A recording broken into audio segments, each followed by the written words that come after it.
സ്വഭാവത്ത് ഈ ജീവൻ വരുന്നതോടുകൂടെ, ഇതിൻ്റെ സമൃദ്ധി വരുന്നതോടുകൂടെ നമ്മുടെ സ്വഭാവം ക്രിസ്തുവിൻ്റെ സ്വഭാവമായി വെളിപ്പെടും. ദൈവാനുരൂപമായി നാം വെളിപ്പെടാൻ തുടങ്ങും. അല്ലാണ്ട് ഇത് അഭിനയമല്ല. Praise the lord brother. അഭിനയമല്ല ഇത്, ഓട്ടോമാറ്റിക്. നമ്മുടെ അകത്തുനിന്ന് ഇതാ ദൈവ സ്വഭാവം വെളിപ്പെടാൻ തുടങ്ങും. പുറമെ അവതരിപ്പിക്കുകയല്ല, അകത്ത് വേറൊന്ന് പുറമെ വേറൊന്നായിട്ട് അവതരിപ്പിക്കുകയല്ല. അകത്തുനിന്ന് വരുന്നത് വേറെ ആരാ? ദൈവാനുരൂപനായ പുതുമനുഷ്യനാ വെളിപ്പെടുന്നേ. Glory, hallelujah. അതിനെ സ്വരം മാറ്റി പറയണ്ട, ഓട്ടോമാറ്റിക്കാണ് അത്. നമ്മുടെ അകത്തുനിന്ന് ഓട്ടോമാറ്റിക് ദൈവപുത്രൻ വെളിപ്പെടും. അതായത് രണ്ട് പേഴ്സണാലിറ്റി, പഴയ സൃഷ്ടിയുടെ പേഴ്സണാലിറ്റി, പുതിയ സൃഷ്ടിയുടെ പേഴ്സണാലിറ്റി.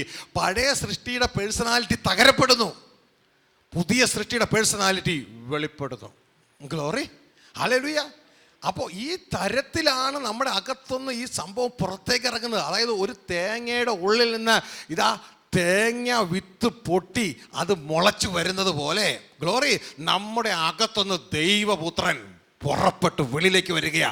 പൊട്ടാൻ പുറം തയ്യാറാകണം. പുറം മനുഷ്യൻ, ആ പഴയ മനുഷ്യൻ തകരപ്പെടാൻ, സ്വയം ത്യജിക്കാൻ, ഈ വിഷയങ്ങളിലൂടെ കടന്നു പോകുമ്പോൾ അയ്യോ അയ്യോ എന്ന് പറഞ്ഞ് വിളിക്കാതെ, പൗലോസ് പറഞ്ഞതുപോലെ ക്രിസ്തുയേശുവിനെ പ്രതി കഷ്ടം സഹിപ്പാൻ ഞങ്ങൾ ഇഷ്ടപ്പെടുന്നു. ഗ്ലോറി, ഇഷ്ടപ്പെടുന്നു. അതെന്താ പൗലോസേ നീ ഇങ്ങനെ ഇഷ്ടപ്പെടുന്നത്? ഞങ്ങൾക്കത് ഇഷ്ടമല്ലല്ലോ, ഞങ്ങളത് ഒഴിയാൻ വേണ്ടി പ്രാർത്ഥിക്കുമ്പോൾ നീ ഇഷ്ടപ്പെടുന്നോ? അത് രണ്ട് മൈൻഡ് സെറ്റാണ്. തൊഴിലാളി മൈൻഡ് സെറ്റും മുതലാളി മൈൻഡ് സെറ്റും ഇതേപോലത്തെ മൈൻഡ് സെറ്റുകളാണ്. തൊഴിലാളി മൈൻഡ് സെറ്റുകൾ ബിസിനസ് വരുമ്പോൾ വന്നേക്കണു ഈ ഇപ്പോൾ നാശം. നിങ്ങളൊരു മോട്ടർ വൈൻഡ് ചെയ്യണ കമ്പനി ഉണ്ടെന്ന് വിചാരിച്ചു, വൈകുന്നേരം 5 മണിക്ക് അടയ്ക്കും. 4 മണിയായപ്പോൾ ഒരാൾ 20 മോട്ടറും കൊണ്ട് വന്നേക്കുക. കത്തിപ്പോയി 20 മോട്ടർ വൈൻഡ് ചെയ്യണം. തൊഴിലാളി അവിടെയുണ്ട്. തൊഴിലാളി ആദ്യം മുമ്പ് എന്താ 20 മോട്ടറുണ്ടോ, ഇതൊന്ന് ചെക്ക് ചെയ്തിട്ട് എൻ്റെ എസ്റ്റിമേറ്റ് ഒന്ന് തരാവാ, കട അടയ്ക്കാൻ പോവുക. ഇപ്പോഴാണ് വരാൻ കണ്ട സമയം, നാളെ വാ. അപ്പോഴാണ് മുതലാളിയായ നിങ്ങളകത്തുനിന്ന് ഇറങ്ങി വരിക. എന്ത് പറ്റി? 20 മോട്ടറോ? നിങ്ങൾക്ക് ആദ്യം ഇറങ്ങി ആക്കിയാൽ സങ്കടം സഹിക്കാൻ വയ്യ തൊഴിലാളിക്ക്. പക്ഷെ മുതലാളിക്ക് 20 മോട്ടർ കത്തിയത് നീ റിപ്പയർ ചെയ്യാമെന്ന് പറഞ്ഞപ്പോൾ സന്തോഷമാണ്. എൻ്റെ മുതലാളി വട്ടുപിടിച്ചോ, എന്ത് കഷ്ടമാണ്, 20 മോട്ടർ അഴിച്ച് പണിതൊക്കെ കഷ്ടം സഹിക്കണ്ടേ? മുതലാളി പറയും, ഈ കഷ്ടം സഹിക്കാൻ ഞാൻ തയ്യാറാ, ഈ കഷ്ടം സഹിപ്പാൻ ഞാൻ ഇഷ്ടപ്പെടുന്നു, ഈ കഷ്ടം സഹിപ്പാൻ ഞാൻ ഇഷ്ടപ്പെടുന്നു. മനസ്സിലാകുന്നുണ്ടോ? നമ്മുടെ മനസ്സേതാ? തൊഴിലാളി മനസ്സോ മുതലാളി മനസ്സോ? തൊഴിലാളി. ഇവിടെയാ മാറണ്ടേ. ഇത് ഉയരത്തിലുള്ളത് തന്നെ ചിന്തിപ്പിൻ. ഗ്ലോറി. എന്തുകൊണ്ടെന്നറിയാമോ പൗലോസിന് ഈ മനസ്സ് വന്നേ? അദ്ദേഹത്തിന് അറിയാം, നൊടി നേരത്തേക്കുള്ള ലഘുവായ കഷ്ടം, അത്യന്തം അനവധിയായ തേജസ്സിൻ്റെ 3 ദിവസത്തെ അല്ല നിത്യഘനം ഞാൻ പ്രാപിപ്പാൻ ഇടവരുന്നു. അപ്പൊ പഴയ മനുഷ്യൻ പൊട്ടിപ്പോയി പുതിയ മനുഷ്യൻ അകത്തേക്ക് വരുമ്പോൾ, ഇതാ പുറത്തേക്ക് വെളിപ്പെടുമ്പോൾ, പ്രിയ ദൈവത്തിന്റെ ജനമേ, നമ്മൾ ആ നിത്യസമ്പത്തിനാൽ നിറയപ്പെടുകയാ. ഇത് വൺ സൈഡ്, ഇത് നിത്യമാണ്. പക്ഷെ ഈ നിത്യ സൈഡിൽ നിൽക്കുമ്പോൾ തന്നെ നമ്മൾക്ക് ഈ ജഡശരീരത്തിൽ നമ്മൾ ഭൂമിയിലുണ്ട്. ഈ ഭൂമിയിൽ നമുക്ക് ഡ്യൂട്ടിയുമുണ്ട്, ഭൂമിയിൽ നമുക്ക് ജോലിയുണ്ട്. നമ്മൾ ഈ നിത്യസമ്പത്തിൽ ദൈവത്തിൻ്റെ ഹൃദയത്തിനൊത്ത ശുശ്രൂഷയിലൂടെ നമ്മുടെ അകത്തളത്തിൽ പോകുമ്പോൾ നമ്മൾ പറയുകയാണ്, 1-ാം കൽപ്പന ഞാൻ അനുസരിക്കുക എൻ്റെ അപ്പച്ച, പൂർണ്ണ ഹൃദയത്തോടും പൂർണ്ണ ആത്മാവോടും പൂർണ്ണ മനസ്സോടും കൂടെ ഞാൻ അങ്ങേ അനുസരിക്കാൻ തയ്യാറാ, ഞാൻ അങ്ങേ സ്നേഹിക്കുന്നു. നാം തെളിയിക്കുകയാ, ഇത് നാം ചെയ്യണം. ഇതാണ് ഏറ്റവും പ്രധാനപ്പെട്ടത്. എന്നാൽ 2-ാം കൽപ്പന ഇതിനോട് തുല്യം.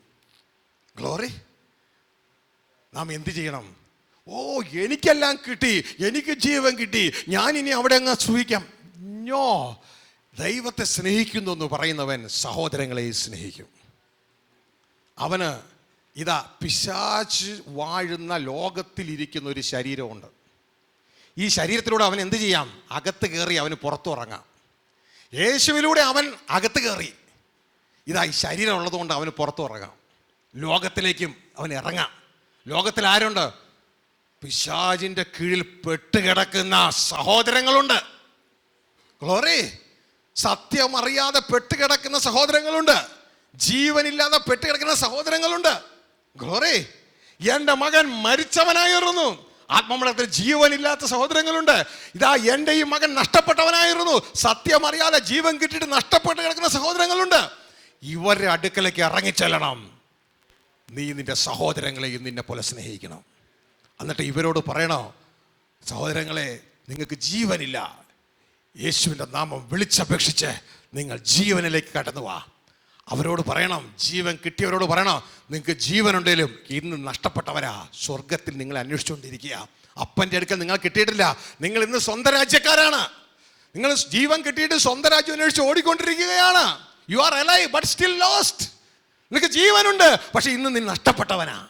നീ സത്യം അറിഞ്ഞ് ദൈവരാജ്യം എന്ന ആ ദർശനത്തിലേക്ക് നീ യാത്ര ചെയ്യേ. അല്ലാണ്ട് ലോകത്തിലേക്കല്ല നീ പോകേണ്ടത്. ലോകത്തിൽ ജീവിക്കുന്ന നീ നഷ്ടപ്പെട്ടവനാണ്. നിന്റെ ഹൃദയം ലോകത്തിലാണെങ്കിൽ നീ നഷ്ടപ്പെട്ടവനാണ്. നീ മടങ്ങി വാ. ഗ്ലോറി. മത്തായിയുടെ സുവിശേഷം 7-21, 22, 23 അവരെല്ലാം ജീവൻ കിട്ടിയവരാണ്. യേശുവിൻ്റെ രക്ഷകനായി സ്വീകരിച്ചവരാണ്.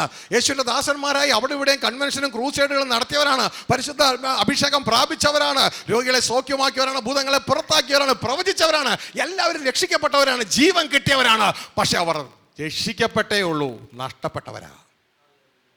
They are alive. അവർക്ക് ജീവനുണ്ട്, but still lost. ഇതാ കർത്താവ് ധൂർത്തപുത്രൻ്റെ കഥയിൽ പറയുന്ന ധൂർത്തപുത്രൻ എത്ര കാര്യങ്ങൾ സംഭവിച്ചെന്ന് അറിയാമോ? ധൂർത്തപുത്രൻ ഒരു കാര്യം മാത്രമല്ല, ധൂർത്തപുത്രൻ റെപ്രസെൻ്റ് ചെയ്യാൻ നമ്മളെല്ലാവരും 2 കാര്യങ്ങൾ സംഭവിച്ചു. അതിൻ്റെ 15-24 ലൂക്കോസ് 15-24 കർത്താവ് പറയുന്നുണ്ട്, അവന് 2 കാര്യം സംഭവിച്ചു. മൂത്ത മകനോടും പറയുന്നുണ്ട്, അതോടൊപ്പം തന്നെ വേലക്കാരോടും പറയുന്നുണ്ട്. ഇതാ എൻ്റെ ഈ മകൻ മരിച്ചവനായിരുന്നു, അവനിപ്പോൾ ജീവിക്കുന്നു. ഗ്ലോറി. അതുകൊണ്ട് നിർത്തുന്നില്ല. വീണ്ടും കർത്താവ് പറയാണ്, നമ്മൾ അത് മാത്രം കൊണ്ട് നിർത്തി. ഇതാ പ്രശ്നം. ആ ജീവൻ കിട്ടിയത് കൊണ്ട് നമ്മൾ നിർത്തി. ഗ്ലോറി. വീണ്ടും കർത്താവ് പറയുന്നു, നഷ്ടപ്പെട്ടവനായിരുന്നു. എവിടെന്നാ? എൻ്റെ വീട്ടിൽ നിന്ന്, സ്വർഗീയ കുടുംബത്തിൽ നിന്ന് നഷ്ടപ്പെട്ടവനായിരുന്നു. അവനെ ഇപ്പോൾ കണ്ടു കിട്ടിയിരിക്കുന്നു. നമ്മൾ കണ്ടു കിട്ടുന്ന തലത്തിലേക്ക് പോകുന്നില്ല. വീണ്ടും രക്ഷയുടെ തലത്തിൽ അവസാനിപ്പിച്ചു. അവർ കർത്താവിൻ്റെ മുമ്പ് ചെന്നിട്ട്, നിന്നെ ഞാൻ രക്ഷിതാവായി സ്വീകരിച്ചു എന്ന് പറയും. കർത്താവ് പറയുന്നു, എന്നെ കർത്താവേ കർത്താവ് എന്ന് പറയുന്നവനല്ല. ഗ്ലോറി. ദൈവദാസന്മാരും ഇതറിയാതെ ഇതാ മുമ്പോട്ടേക്ക് പോകുന്നു. അവരും ഇതൊക്കെയാണ് രോഗികളെ സൗഖ്യ, ഭൂതങ്ങളെ പുറത്താക്കുക, ഇതൊക്കെയാണെന്ന് പറഞ്ഞ് അവരും പോകുന്നു. അവരെയും ഇതാ പുറത്താക്കുന്നു. ഗ്ലോറി. ആ ഭാഗം ഒന്ന് വായിച്ച 15-24 എടുത്തെങ്കിൽ.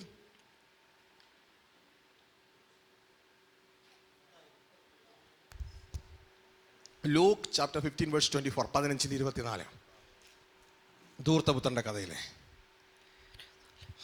ഈ എൻ്റെ മകൻ മരിച്ചവനായിരുന്നു. പിതാവിന്റെ വാക്ക് ശ്രദ്ധിച്ചോളുക. ആ ദൈവത്തിന്റെ അണ്ടർസ്റ്റാൻഡിങ്, റൈറ്റ് അണ്ടർസ്റ്റാൻഡിങ്.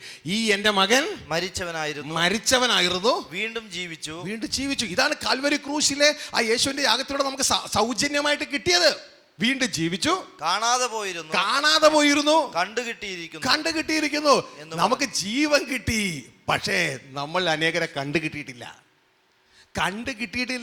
താഴേക്ക് കർത്താവ് പറയുന്ന ഉപമകളൊക്കെ നമുക്ക് അതിൻ്റെ കൂടെ 3 ഉപമകളാണ് പറഞ്ഞ. ആടിൻ്റെയും ദ്രമ്മയുടെ ഒക്കെ അല്ലേ. ദ്രമ്മയും ആടും ചത്തുപോയില്ല, കാണാതെ പോയുള്ളൂ. ശരിയാണോ? എന്നാൽ മകൻ മാത്രമേ ഇങ്ങനെ പറഞ്ഞോളൂ, മരിച്ചവനായിരുന്നു, കാണാതെ പോയി. മകനെ 2 കാര്യം സംഭവിച്ചുള്ളൂ. എന്തിനാ ഇതിൻ്റെ കൂടെ മറ്റു 2 കൂടി പറഞ്ഞേ? ദ്രമ്മ കാണാതെ പോയി അല്ലേ. കണ്ടു കിട്ടിയതിൻ്റെ തെളിവെന്താ? ദ്രമ്മ കണ്ടു കിട്ടിയതിൻ്റെ തെളിവെന്താ? ആ സഹോദരിയുടെ കയ്യിൽ ഇപ്പം എന്നാ ഉണ്ട്? ദ്രമ്മയുണ്ട്. നമ്മളെ കണ്ടു കിട്ടുന്നതിൻ്റെ തെളിവെന്താ? നമ്മൾ ആരുടെ കയ്യിലുണ്ടാവും? അങ്ങനെ ഉണ്ടോ? നമ്മൾ ദൈവത്തിൻ്റെ കയ്യിലുണ്ടോ? ഈ ദ്രമ്മ സഹോദരിയുടെ കയ്യിലുണ്ടെങ്കിൽ ആ ദ്രമ്മയെ ഇടത്തേക്ക് നീക്കണമെങ്കിൽ സഹോദരിക്ക് കൈ ഇടത്തേക്ക് നീക്കിയാൽ മതി. ദ്രമ്മ എങ്ങോട്ട് നീങ്ങും? ഇടത്തേക്ക് നീങ്ങും. ദ്രമ്മ വലത്തേക്ക് നീക്കണമെങ്കിൽ സഹോദരിക്ക് കൈ അങ്ങോട്ട് നീക്കിയാൽ മതി, വലത്തേക്ക് നീക്കിയാൽ മതി. ദ്രമ്മ എങ്ങോട്ട് നീങ്ങും? വലത്തേക്ക് നീങ്ങും. ദ്രമ്മ ആരുടെ കൺട്രോളിലാണ് നിൽക്കണേ? ദ്രമ്മയ്ക്ക് സ്വയം എന്തെങ്കിലും ചെയ്യാൻ പറ്റുമോ? ഇതാണ് കണ്ടു കിട്ടിയതിൻ്റെ തെളിവ്. ഗ്ലോറി. നമുക്ക് ജീവൻ കിട്ടി. ദൈവത്തിൻ്റെ കയ്യിൽ നമ്മളെ കണ്ടു കിട്ടിയോ? സ്വർഗരാജ്യത്തിൽ നമ്മളെ കണ്ടു കിട്ടിയോ? ഇന്ന് ദൈവം തിരിക്കുന്നിടത്തേക്കാണോ നമ്മൾ മൂവ് ചെയ്യുന്നത്, അതോ നമ്മുടെ സ്വയത്തിലാണോ മൂവ് ചെയ്യുന്നത്? അവനവൻ ചിന്തിക്കേ. എനിക്ക് ജീവൻ സൗഹൃദമായി സൗജന്യമായിട്ട് കർത്താവ് തന്നു. പക്ഷെ എന്നെ കണ്ടു കിട്ടിയിട്ടുണ്ടോ? ഇന്നും ഞാൻ എൻ്റെ കയ്യിലാണോ ഇരിക്കണേ അതോ കർത്താവിൻ്റെ കയ്യിലാണോ ഇരിക്കണേ? എൻ്റെ കൺട്രോൾ ആരുടെ കയ്യിലാ? കർത്താവിൻ്റെ കയ്യിലാണോ എൻ്റെ കയ്യിലാണോ? ഗ്ലോറി. കർത്താവിൻ്റെ കയ്യിലാണ് കൺട്രോൾ ഇരിക്കണതെങ്കിൽ കുഞ്ഞേ ദൈവദാസനെ അങ്ങേ കണ്ടു കിട്ടി. അല്ല എങ്കിൽ ഇതുവരെ കണ്ടു കിട്ടിയിട്ടില്ല. ജീവനുണ്ട്, കണ്ടു കിട്ടിയിട്ടില്ല. ഗ്ലോറി. നമ്മൾ നമ്മിലേക്ക് തിരിച്ചു നോക്കുക. ആരും നമ്മളെ ശോധന ചെയ്യാനില്ല. ഈ ദൈവത്തിൻ്റെ വചനം വരുമ്പോൾ ദൈവം നമ്മളോട് സംസാരിക്കുക.